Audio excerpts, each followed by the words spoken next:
sait faire les choses. Après 5 mois, nous voilà encore. Amen. Voilà. C'est une joie pour nous de vraiment venir servir le Seigneur. Amen. Comme le patriarche aime le dire, les services passent, mais ne se ressemblent pas. Amen. Voilà. Le service de septembre est carrément différent du service de mars. Amen.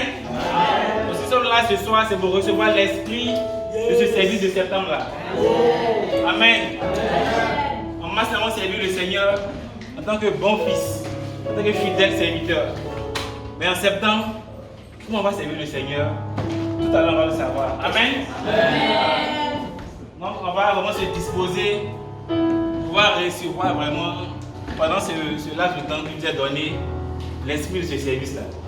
Amen. On va disposer nos cœurs. Nous faire la grâce d'être là. Nous ne pouvons pas nous taire devant tout ce que tu as avec nous. Nous ne pouvons pas nous taire, Seigneur. Nous allons lever la foi dans le Seigneur. Merci. Merci, Seigneur. Tout ce que tu as fait là, tu vas acclamer le Seigneur. Merci pour ta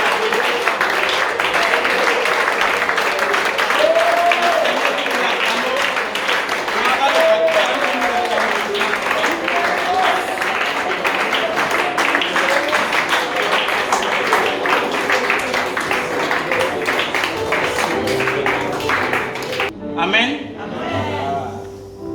Et le Seigneur aussi nous enseigne dans sa parole que ne pas venir dans sa maison pour les bras ballants. Amen, amen. Chacun de nous sait plus ou moins voilà, les choses qui nous coûtent. Amen. Donc nous allons rentrer dans le moment d'offrande. On va prêter au Seigneur l'offrande que chacun a prévu dans son cœur pour pouvoir honorer pas le patriarche, pas la tribu de Ruben, mais notre papa. Amen. Donc avec le groupe musical, nous allons faire la première offrande. Dieu tu nous a mis à cœur de donner et pour s'aimer dans la vie de ton serviteur. Père, nous savons que tu nous as dit dans ta parole que c'est toi qui pourvoiras à tous nos besoins selon ta richesse avec gloire. Seigneur, pour chacun de tous ceux qui ont donné ici, Seigneur, que moi je dis, c'est une petite portion de ce que tu as prévu pour eux. Que ce qu'ils ont donné, toi le Dieu qui est multiplicateur, tu n'es pas additionnel, tu es multiplicateur, Seigneur. Que tu multiplies tout ce qu'ils ont apporté, afin que ton nom soit davantage glorifié dans leur vie. Gloire et honneur te soit rendu. Au nom puissant Seigneur, juste que j'ai prié. Ensemble nous disons Amen. Amen. Donc, on va recevoir l'assistant pasteur Annie Lyon.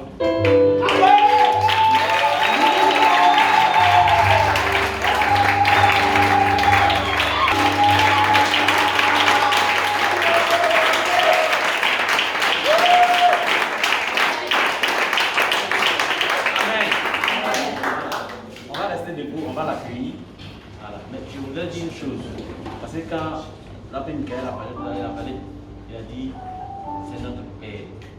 Voilà. Je veux te dire quelque chose. Je sais que tu es venu à cette réunion, tu sais que tu es venu pour écouter les enseignements venant du Seigneur. Amen. Voilà, mais ça ne sort pas de la bouche de n'importe qui. Dieu n'utilise pas n'importe qui pour donner un message. Voilà. Je veux juste introduire quelque chose. Vous voyez, depuis, ça fait déjà 1 ou 2 semaines, il a donné une instruction. Si vous avez suivi mon message de ce matin, c'est un message que moi-même j'ai reçu. Amen. Voilà. Il a donné une instruction et l'instruction disait appelle tous les membres de ta tribu. Il a dit ça à tous les patriarches. Amen. C'est fastidieux. Voilà, c'est fastidieux. Même certains, il dit, quand il est venu, c'est qu'il a appelé. Amen. Voilà. Et comme je fais, comme le pasteur Mohamed le dit, chaque jour, selon la date du jour, je lis le proverbe correspond à ce jour-là. Par exemple, aujourd'hui c'était le 28. Mais hier, le 27, je lis le proverbe et puis voilà ce que je vois dans le verset 21 du proverbe 27. Il dit, le creuset épure l'argent et le four, l'or, mais on juge l'homme d'après sa réputation. Amen. Mais si tu broyais l'insensé dans un mortier avec un pilon comme on pile le grain, tu ne parviendras pas à en détacher sa sottise. Amen. Verset 23, écoutez ce qu'il va dire. Il va dire, tâche de bien connaître l'état de chacune de tes brebis. Sois attentif à tes troupeaux. Amen. Car la richesse n'est pas éternelle et une couronne ne subsiste pas à toujours. Amen. Amen. Je me suis rappelé que quelques semaines avant, lui et moi on en avait parlé. Amen. Amen. Voilà, c'est comme si c'est un papa qui est là, il dit des pas jour après jour. Et le Seigneur l'utilise. Ça, je vous le dis, c'est un prophète. Amen. C'est un père. Amen. Voilà. Donc, tout récemment, on a reçu l'enseignement venant du Seigneur sur honorer son père. Amen. Amen. J'aimerais que tu acclames comme si c'est Jésus-Christ.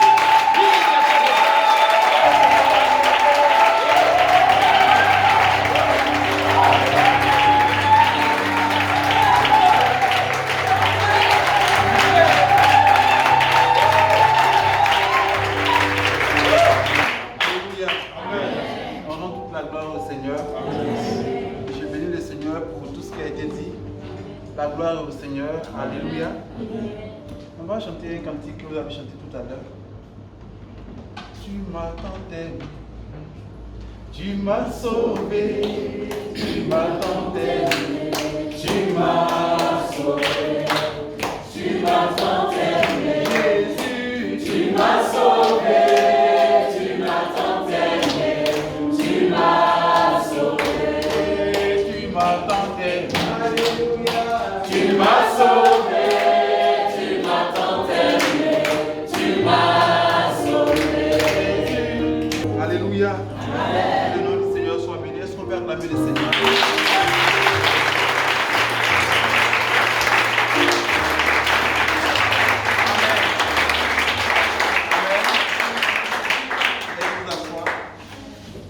Que le Seigneur vous bénisse. Amen. Merci d'être venu, merci d'être là, merci d'avoir répondu à cette convocation spirituelle.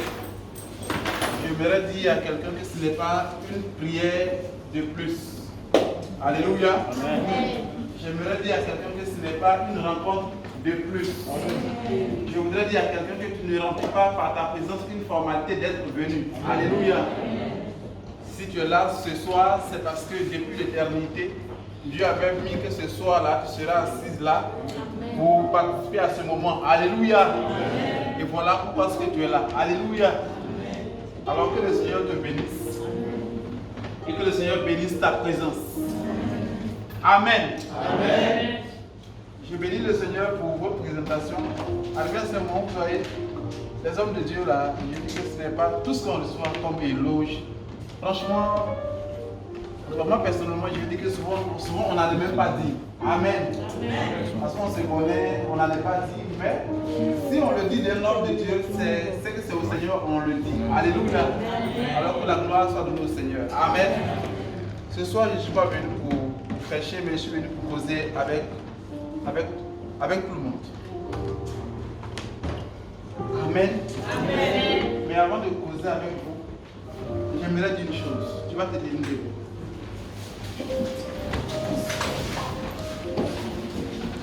Et tu vas fermer les yeux, tu vas lever la main.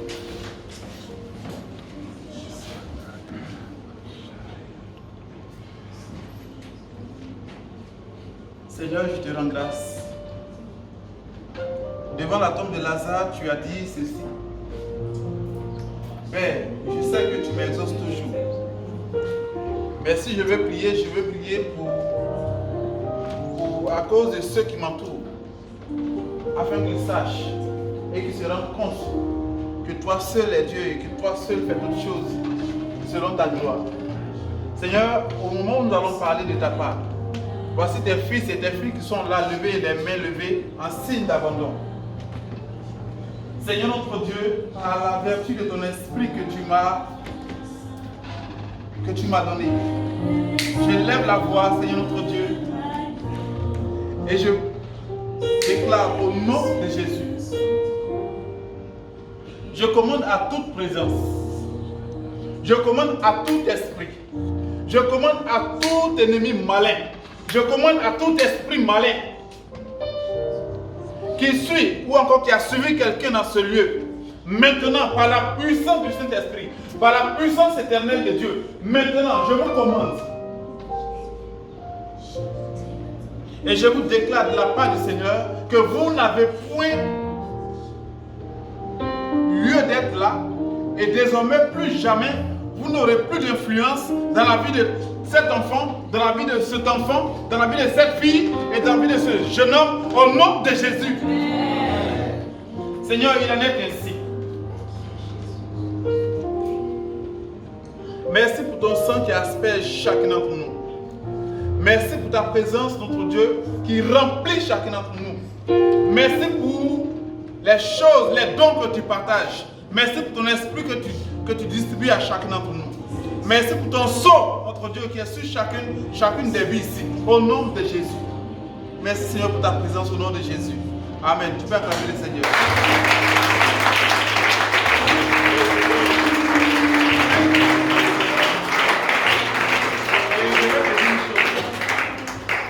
Je vais te dire une chose. Je ne sais pas quand.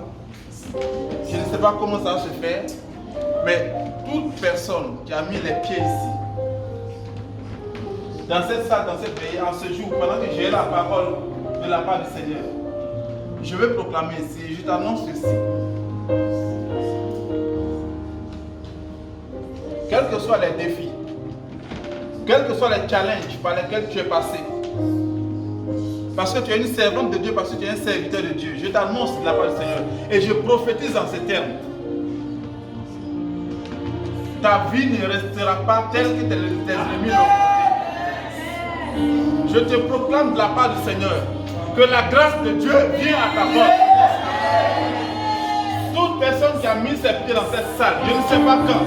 Je ne sais pas quand c'est que ton témoignage viendra. Je ne sais pas quel jour ton témoignage viendra. Mais si tu as un défi, si tu es rentré dans cette salle avec un défi, si tu es rentré dans cette salle avec un défi, je le proclame au nom de Jésus. Dieu a dit dans Isaïe, il accomplit les paroles que prédisent ses envoyés. Seigneur, c'est en ton nom que je prophétise dans ces termes. Amen. Je déclare, quel que soit le besoin, parce que cette fille est ta fille, parce que cet homme est ton fils, et dans son âme, il brûle le feu de ses vies, je déclare qu'aucune limitation ne le retient. Je déclare qu'aucun obstacle ne le retient. Au nom de Jésus. Seigneur, ta parole dit, si quelqu'un vient sur cette terre et qu'elle n'a pas vécu le bonheur, un avorton est mieux que cette personne.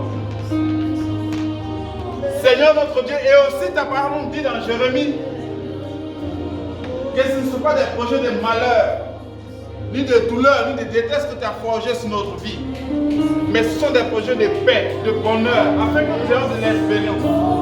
Seigneur, ta parole, que ça s'accomplisse dans nos vies au nom de Jésus. Je le déclare et je le prophétise. Tu le reçois au nom de Jésus. Bien-aimé, je vais te dire une chose. Je ne suis pas en train de m'amuser. Je suis en train de déclarer de la part du Seigneur. Je ne sais pas à quel niveau ta vie est. Mais à l'instant même où je suis en train de parler, ta vie est au nom de Jésus. Est-ce que tu peux acclamer le Seigneur?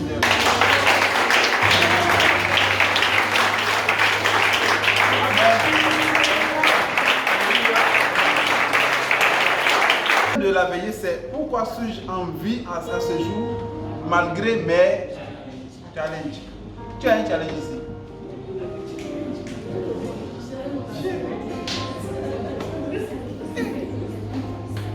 Attends, donc Jésus ne travaille pas.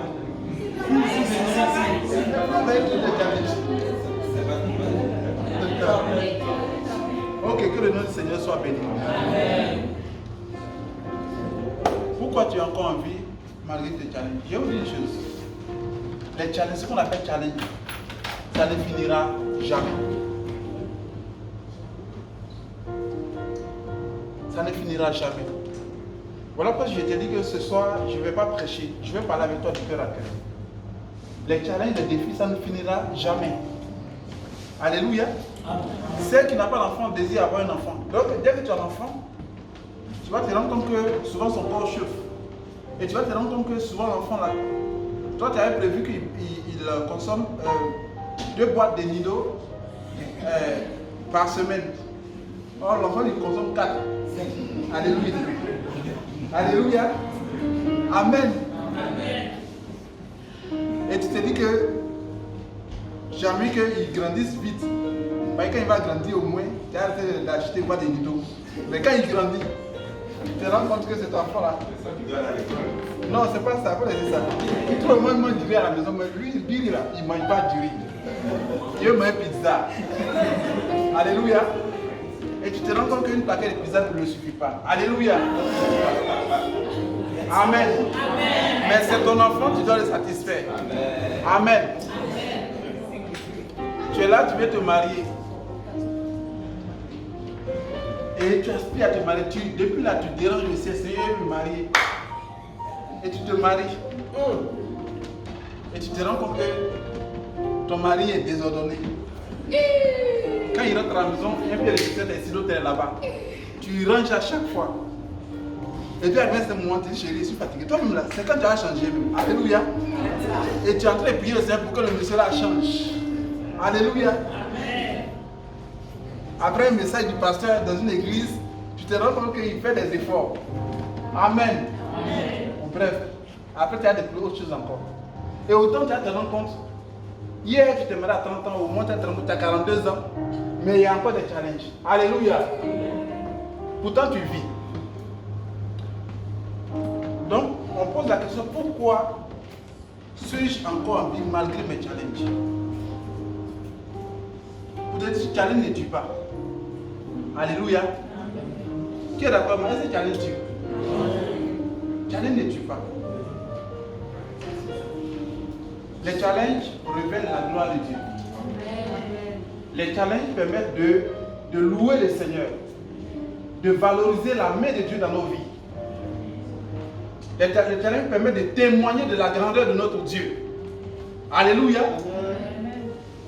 Si tu n'as pas de challenge, ça te fait très attention, c'est que ta vie est en train de toucher à sa fin. Alléluia. Mais ceux qui n'ont pas de challenge, c'est ceux qui sont morts. Est-ce que tu es d'accord avec moi? Non, le mort, il n'a pas de challenge. Quand il est mort, c'est vous les vivants qui avez des challenges. C'est-à-dire que vous allez voir comment il faut l'enterrer. Alléluia. Non, lui n'a plus de challenge. Alors, si tu as des challenges que tu as envie, bénis le Seigneur. Amen. Parce que c'est au travers de ce challenge-là que tu vas voir la main de Dieu. C'est au travers de ce challenge-là que tu vas apprécier la grandeur et la force de ton Dieu. Amen. Qui peut me donner un challenge biblique? Un challenge biblique qu'il a vu dans la Bible. Rapidement, passez. Oui. La stérilité de Sarah. La stérilité de Sarah, c'était un challenge? Oui. David était tout le temps poursuivi par le roi Saül qui en voulait sa vie. David qui était tout le temps poursuivi par le roi Saül qui en voulait sa vie. Et puis quoi encore? Israël qui allait sortir dans le désert. Jésus avait des challenges. C'est lequel? Le challenge de Gethsémani, parce qu'il faut aller à la croix. C'était un challenge. C'était un challenge, jusqu'à même, en fait, c'est l'une des premières fois. Ouais, c'est l'une des premières fois où Jésus vient, il voit Pierre. Il avait son petit bon, il y avait deux disciples. Et puis il dit, les gars, c'est chaud, j'ai peur. Non, alléluia. Non, c'est la vérité. Il dit, mon âme est angoissée jusqu'à la mort. Il dit, les gars, c'est chaud. Alléluia. Et il allait prier. Après, il a dit, Père, que soit ta volonté. Challenge d'Israël face à la mer Rouge. Les gens pleurent maintenant. Moïse, si on restait là, c'était mieux. Alléluia.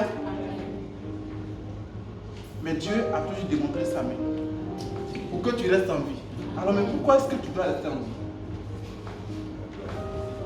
Dis-moi pourquoi est-ce que tu dois rester en vie. Voilà, je dis que ce soir, je ne suis pas venu te poser. Je ne suis pas venu pour prêcher, je suis venu pour causer avec toi. Parce que ce soir, le Seigneur m'a envoyé pour chercher, pour susciter dans les cœurs des personnes qui lui sont vraiment agréables. Des personnes qui lui seront dédiées malgré les challenges, malgré les défis. Alléluia. Ce soir, Dieu cherche. Ce soir, Dieu veut des serviteurs. Ce soir, Dieu veut des servantes. Ce soir, Dieu veut des personnes qui sont prêtes à se sacrifier pour lui. Alléluia. Si tu as envie malgré tes challenges, c'est pourquoi je dis que c'est pour seulement et seulement servir, glorifier le Seigneur dans ta génération. Amen. Alléluia. Amen. Parce que tes challenges, si tu comptes sur le Seigneur, il va les résoudre afin que tes challenges-là soient des vecteurs d'évangélisation, des vecteurs de conviction des autres. Dieu cherche des serviteurs. Dieu cherche des servantes. Mais l'erreur que nous faisons, nous les chrétiens, c'est qu'on est beaucoup focalisés sur nos challenges, focalisés sur la résolution de nos défis. Quelqu'un cherche une voiture. Mais quand tu vas voir la voiture, tu vas te rendre compte que c'est là, mais chaque fois que tu vas passer, tu vas voir la fluctuation du prix, du coût de l'essence. Et c'est ça que tu vas découvrir que dans Abidjan, il y a des mécaniciens et puis il y a des mécanos. Alléluia. Alléluia. Amen. Tu vas voir que là où tu habites, c'est un peu rocailleux souvent. Ton radiateur a dû glisser sur une brique là-bas. Tu ne sais pas si c'est percé, il faut le souder. Alléluia. Amen. Pourtant, tu voulais une voiture. Les véhicules, c'est ça. Alléluia. Amen. Et souvent même, tu as envie, tu es là et puis tu as ta voiture, tu as envie ceux qui prennent les taxis. Alléluia. Amen. Pourtant, ceux qui prennent le taxi aussi t'as envie. Vous voyez comment la vie est. Les challenges là, ils existeront toujours. Mais si tu es chrétien, si tu es chrétienne, Dieu veut se servir de ce challenge là pour que tu le serves. Ce soir, je suis venu te parler. Pour que résolument tu te décides à servir ton Dieu de tout ton cœur. Alléluia. Romains 13, verset 11. Qui va me lire Romains 13, verset 11? Cela importe d'autant plus que vous savez en quel temps nous sommes. C'est l'heure de vous réveiller, enfin du sommeil, car maintenant le salut est plus près de nous que lorsque nous avons cru. La nuit est avancée, le jour approche. Dépouillons-nous donc des œuvres des ténèbres et revêtons les armes de la lumière. Amen. Bien aimé, je vais te dire une chose. Je te supplie par la compassion du Seigneur. Ce soir, tu es venu à cette veillée-là. C'est vrai. D'autres m'ont dit c'est pour le salut de septembre. Mais je vais te supplier par la compassion du Seigneur. Ce pourquoi Dieu permet que tu sois encore en vie à ce jour, à cette heure. Je te supplie. C'est pour son service. Et le service de Dieu là, le Seigneur m'a dit personnellement, vous savez, ceux qui me connaissent, quand je parle, je ne parle pas trop en Dieu m'a dit. Si moi je vais te dire Dieu me dit, c'est qu'effectivement le Seigneur m'a dit et je vais le dire à tous les chrétiens d'ici et d'ailleurs. Les temps qui arrivent, ce ne seront plus les jeûnes et prières que Dieu va regarder pour bénir quelqu'un. Si tu veux, il faut faire jeûne. Le jeûne que tu as fait là, ça va t'apporter de la santé biologique et de la santé physique. Alléluia. Le jeûne sera pour ton bien-être physique, moral et spirituel. Pour toi-même, pour ton propre bien. Mais quant à la bénédiction, quant aux grâces, quant aux surprises, quant aux cadeaux, ça appartiendra à ceux qui cherchent à engranger, qui cherchent à moissonner pour le Seigneur. À moissonner pour le Seigneur. D'aucuns me disent que non, moi je travaille, mon travail glorifie le Seigneur. Non, oui, c'est vrai, ton travail glorifie le Seigneur. Mais ton travail essaie d'avoir ton salaire à la fin du mois. Alléluia. C'est une très bonne chose. Parce qu'il faut les salaires pour soutenir l'œuvre de Dieu, c'est très bon.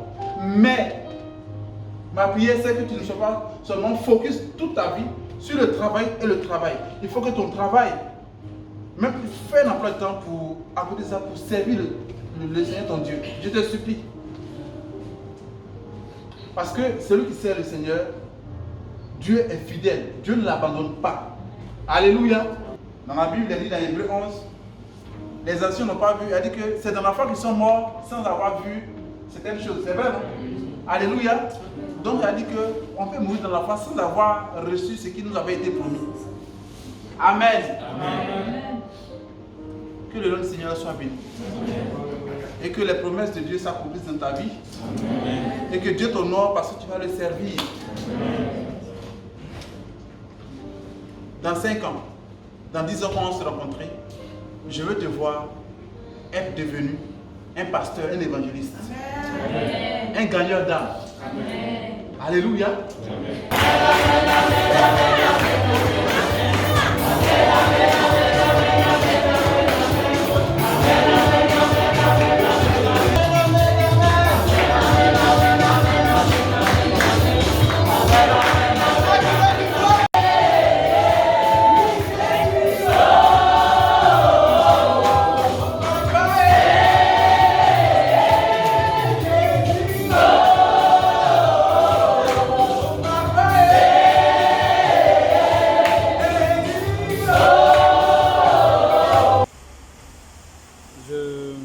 J'ai compris dans l'essentiel de l'exhortation de Patriarche que notre service en tant que planification dans le temps vient de notre amour pour le Seigneur, vient de la manière dont on sert Dieu d'abord. Parce que cela impacte forcément le programme que les hommes établissent. J'ai compris aussi que la mission première que Dieu nous a accordée, que Christ nous a accordée, c'est de permettre à ce que des âmes puissent être gagnées à Christ. Que nous ne puissions pas venir servir Dieu en quittant de chez nous, venir à l'église, faire quelques activités et puis retourner chez nous sans que nous ne fassions l'essentiel qui est l'évangélisation. Et je crois que ce message-là a été non seulement un rappel, mais aussi un moyen d'évangélisation pour ceux qui ont du mal à pouvoir cerner le principe même d'évangélisation.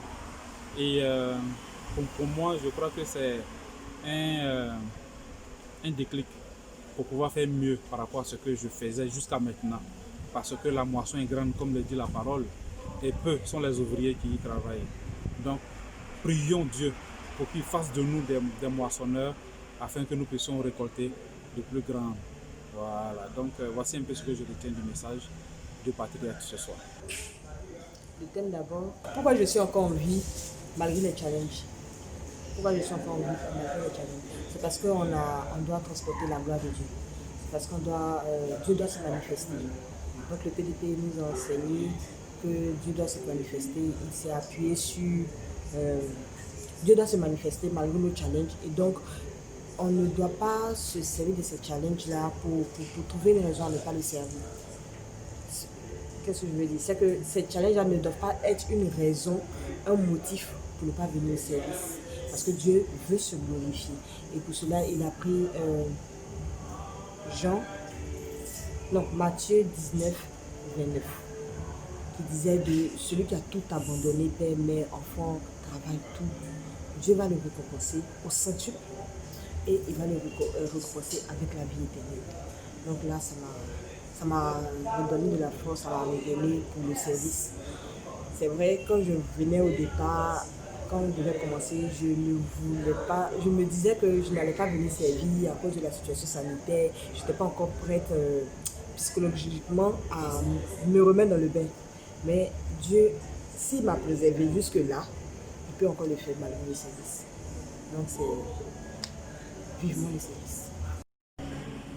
Amen, amen. Shalom, ma famille Ruben. Il faut dire que cette veillée d'aujourd'hui a fait vraiment beaucoup de bien. C'est vrai qu'à chaque fois qu'il y a des services, on fait des veillées, des enseignements. L'enseignement d'aujourd'hui est vraiment profond. Parce que là, l'abbé Annie nous enseignait sur d'abord le cœur d'un serviteur. Et aussi, il nous a enseigné que chacun de nous, toi qui m'écoutes actuellement, tu es aussi appelé à servir le Seigneur, appelé à gagner des âmes pour le Seigneur. Nous sommes dans une nouvelle décennie de la grande moisson et nous allons chercher les bébés du Seigneur qui nous attendent. La moisson est vraiment mûre et lors de cet enseignement, ces enseignements m'ont vraiment beaucoup touché. Lorsqu'il parlait des challenges, et à chaque fois nous trouvons des excuses pour pouvoir nous dérober des tâches dans la maison du Seigneur. Mais là, il nous dit que les excuses existeront toujours. Et nous devons aller au-delà de ces challenges-là pour pouvoir vraiment servir le Seigneur avec un cœur sincère, avec un cœur vraiment disposé. Donc c'est ce que j'ai vraiment retenu. Donc je t'appelle toi aussi à venir servir le Seigneur, à ne pas rester chez toi.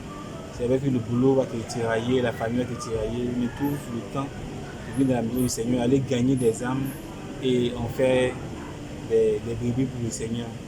En faire aussi des bergers plus tard. Et puis venir servir le Seigneur.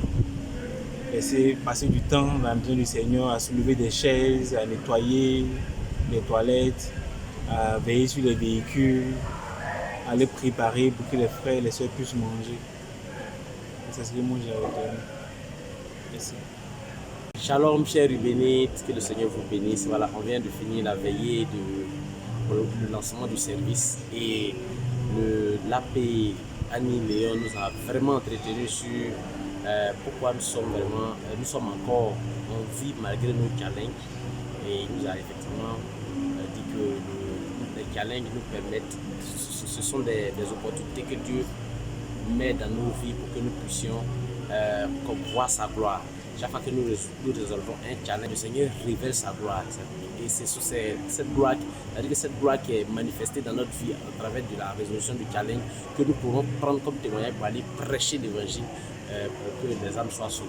Et donc pour ce service de masse, vraiment il a parlé il faut que nous décidions de servir le Seigneur, de passer l'église et de cet esprit dans un élan, d'avoir aujourd'hui des serviteurs, des gens qui malgré les challenges décident de lui dédier leur vie comme des serviteurs. Et voilà en tout ce que nous avons reçu.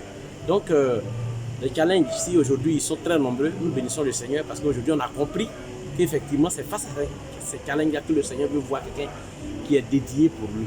Et donc ce mois de septembre, je sais que beaucoup d'entre nous sommes challengés parce que quand il a posé la question qui a des challenges, il n'y a personne dans la salle qui a pu garder sa main en bas. Tout le monde a levé la main. Parce qu'effectivement, chacun a un challenge.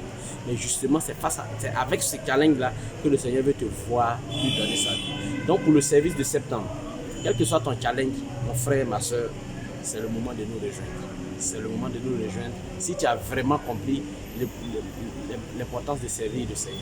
Et il a aussi ajouté une chose. Parlant de ce que nous laissons pour venir servir le Seigneur.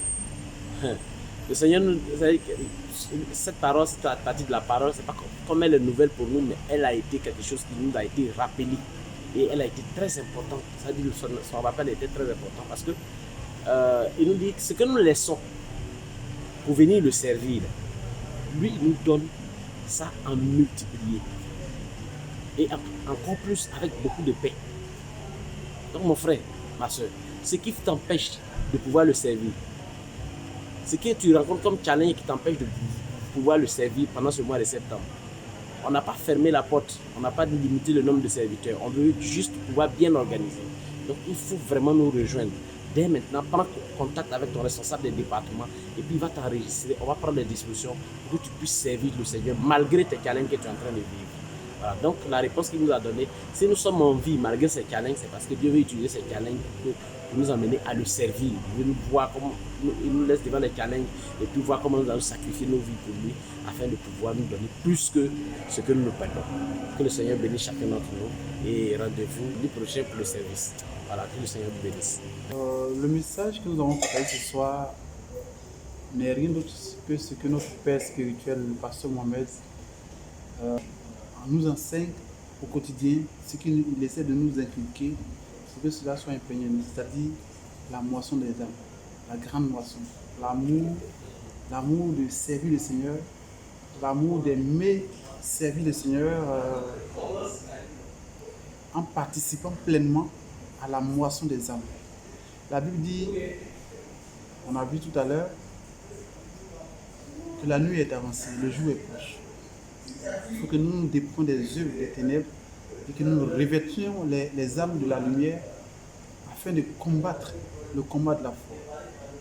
Donc, tout à l'heure, comme nous avons vu, c'est de ne pas regarder nos situations, de ne pas seulement capitaliser notre vie sur nos acquis matériels, sur nos acquis professionnels, sur nos acquis familiaux, nos acquis professionnels et autres, mais c'est de vraiment se donner, c'est de vraiment servir le Seigneur, c'est de vraiment servir le Seigneur, c'est de vraiment se donner entièrement, tout entier pour le service du Seigneur. Être des gagnants d'âme, où qu'on soit. Être des gagnants d'âme, quel que soit le moment, là où on est. Donc voici un peu en résumé ce qu'on peut retenir. Servir le Seigneur, prêcher l'évangile, gagner les âmes. Parce que gagner les âmes, Jésus a dit, celui qui me sert, mon Père l'honorera. Et que tu sers le Seigneur, son Père va t'honorer. Et on a vu dans Matthieu 19, il dit, il n'y a personne qui ayant quitté père, mère, enfant, champ, qui ne reçoive au centuple ce qu'il a laissé et qui ne reçoive en plus encore la vie éternelle. Donc je vais dire que c'est clair, la parole de Dieu elle est vraie. Donc servons le Seigneur de tout notre cœur, appliquons notre cœur, n'ayons pas d'excuses, mais servons le Seigneur et gagnons des âmes pour la vie éternelle.